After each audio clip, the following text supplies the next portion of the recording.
জানো মা, আমি না কবিতা লিখেছি, তোমরা পড়বে কি তা?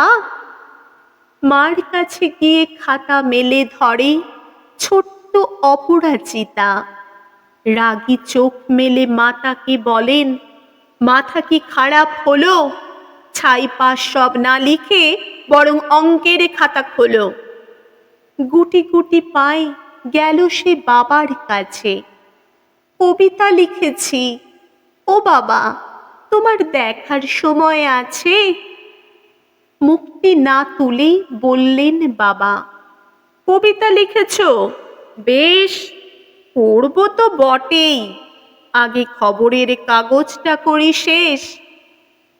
অগত্যা গেল দিদিটির কাছে, ডাকলো সে, দিদি আয়, দেখ না কেমন ছবিটা এঁকেছি ছোট্ট এ কবিতায়। দিদির দু চোখ টিভির পর্দায় ঝলমলে রোশনাই।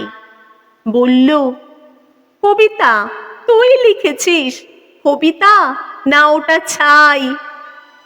অপরাজিতার চোখ ছলো ছলো, বুকে কান্নার ঢেউ।